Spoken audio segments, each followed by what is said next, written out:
জি, আসসালামু আলাইকুম সাজু ভাই। নতুন যে ইমিগ্রেশন নীতি হতে যাচ্ছে সেক্ষেত্রে ওয়ার্ক পারমিট কিংবা স্পাউস ভিসার ক্ষেত্রে ইংলিশ রিকোয়ার্ড কতটুকু প্রভাব ফেলবে বা কী পরিবর্তন হতে পারে?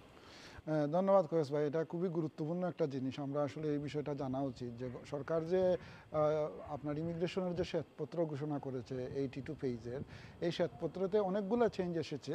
এই চেঞ্জের মধ্যে একটা পরিবর্তন এসেছে যে ইংলিশ ল্যাঙ্গুয়েজের ক্ষেত্রে। ইংলিশ ল্যাঙ্গুয়েজের ক্ষেত্রে ওরা বলতেছে যে আগে যদি কেউ ওয়ার্ক পারমিটে এই দেশে আসতো, তার স্পাউসের বা তার যে ডিপেন্ডেন্ট যিনি আসতেন ওনার জন্য কোনো ইংলিশ ল্যাঙ্গুয়েজ রিকোয়ারমেন্ট লাগতো না।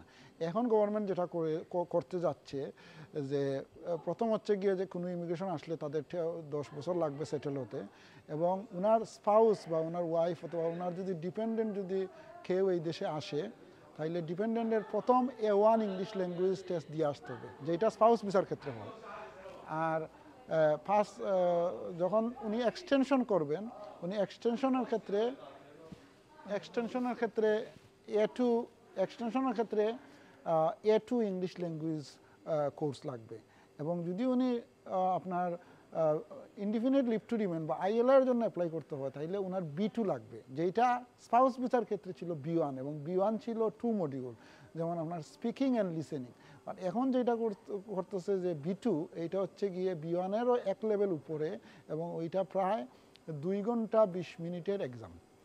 এবং 2 ঘন্টা হচ্ছে গিয়ে আপনার স্পিকিং, 20 মিনিট হচ্ছে 14 মিনিট থেকে 20 মিনিট হচ্ছে গিয়ে স্পিকিং অ্যান্ড লিসেনিং, এবং রাইটিং অ্যান্ড রিডিং প্রায় 2 ঘন্টা।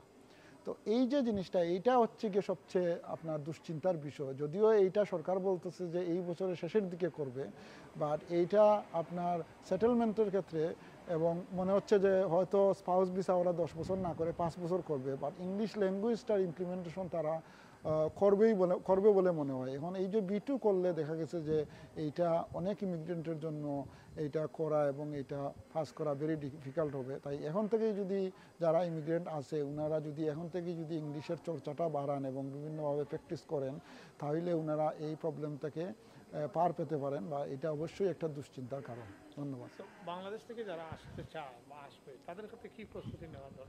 বাংলাদেশ থেকে ওয়ার্ক পারমিটে যারা আসতে চায়, তাদের প্রথমেই হচ্ছে গিয়ে যে তাদের ডিপেন্ডেন্ট যারা, আগে তো ডিপেন্ডেন্টের কোনো ল্যাঙ্গুয়েজ লাগতো না, এখন ওনারা মিনিমাম A1 করে এই দেশে আসতে হলে, যে স্পাউস ভিসার ক্ষেত্রে আগের যে A1 ছিল, এই সেম A1 করে ওনারা আসতে হবে। এবং এক্সটেনশনের ক্ষেত্রে A2, এবং যদি সেটেলমেন্ট বা ILR এর জন্য অ্যাপ্লাই করেন, ইনডিফিনিট লিভ টু রিমেন, তাহলে ওনারা B2 লাগবে।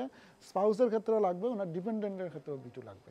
সরকারের এই নীতির ফলে বিদেশি ইমিগ্রেন্ট আসা ব্যাপক আরে কমবে কিনা আপনি কি মনে করেন? অবশ্যই কমবে, কারণ আপনি দেখেন এই যে হোয়াইট পেপারে কিন্তু ওরা একেবারে গ্রাফ এঁকে দেখিয়ে দিয়েছে যে কতজন মানুষ আসলে কি হবে, এবং 48,000 মানুষ ওরা বলতেছে যে ওয়ার্ক পারমিটে। আপনি দেখেছেন যে 728,000, প্রায় 7,28,000 মানুষ এই দেশে নেট ইমিগ্রেশন হয়েছে। এর মধ্যে 48,000 মানুষ স্পাউস ভিসা এসেছে, প্রায় 7% আপনার লেস দেন লাস্ট ইয়ার, মানে 7% কম। এরপরেও সরকার এখন চাচ্ছে যে, ইভেন আপনারা আরেকটা দুশ্চিন্তার বিষয় হচ্ছে গিয়ে এই যে আগামী জুনে গভর্নমেন্টের যেটা ম্যাক যেটা আছে, মাইগ্রেটরি অ্যাডভাইজারি কমিটি, ওরা কিন্তু ডিক্লেয়ার করবে, ওরা এখন এটা রিসার্চ পর্যায়ে আছে, যে এখন যে আপনার স্পাউস ভিসার যে থ্রেশহোল্ড 28,400, এইটা আপনার ওরা সরি, এখন তো 29,000 আছে, ওইটারে ওরা 38,700, যেটা এখন ওয়ার্ক পারমিটের থ্রেশহোল্ড, ওইখানে নিয়ে যেতে পারে কিনা। এবং গভর্নমেন্ট দেখা যাচ্ছে খুবই স্ট্রিক্ট ইমিগ্রেন্টের ব্যাপারে, কিন্তু দেখা যাচ্ছে মানুষের যে মৌলিক অধিকার আপনার বিয়ে করে বউ আনা, ওইটার ক্ষেত্রেও কিন্তু আপনার মানুষের রেস্ট্রিকশন দিয়ে দিচ্ছে।